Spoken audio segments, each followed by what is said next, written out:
Talking about legends though. Yeah. So you work with Usher now. Yeah. How does it feel to be able to get a little bit of mentorship from him and kind of also like pick his brain about how to move through the industry? Yeah, I mean, like that's one of the greatest that we've ever seen, that I've ever seen.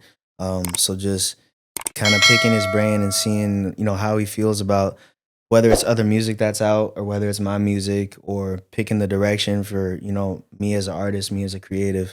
I love just, getting sit down conversations in with him. And, that's somebody that has endless advice. So, he's kind of like, that's getting it from the source, asking him for advice. So it's amazing and a blessing beyond. Absolutely. Do you remember the first time you met him? Because I know those can be private sometimes, but I'm like, wondering if there's a story you'd be willing to share.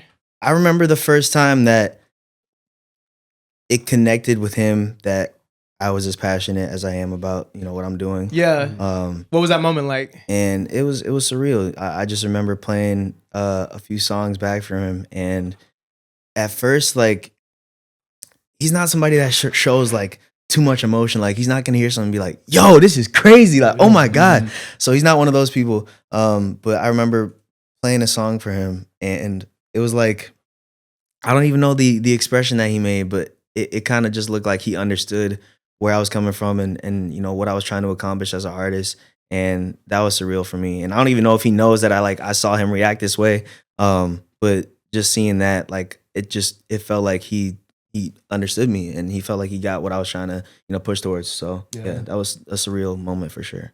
Does it hurt your feelings if you play something for him and he doesn't like give you that kind of positive reaction, or is it like motivating, like, oh, I'm gonna get back in the lab? Motivating. Yeah. It's like, I take that as like a challenge. Like, I always love to get challenged, and I love to challenge people. So I'm like, okay, it's back to the drawing board. No, I do a really big thing that I think is important when you're like talking with artists and just like in your creative process with anything is like establishing that bar and never going under it. No. And really being strict with yourself. Like, okay, this song, this demo, whatever, got this reaction from people. Not to say that everything that I do after that has to sound like this, but this is the feeling I'm searching for. Yeah. And if there's something that doesn't really get that, then it shouldn't go on the project. It shouldn't be something that I'm putting out. And I think that's how you maintain just a certain bar and like level of consistency throughout a 5-10 year career. No, for sure. And it's that, but it's also understanding that you're never gonna, find success in making music for the people that don't like your music.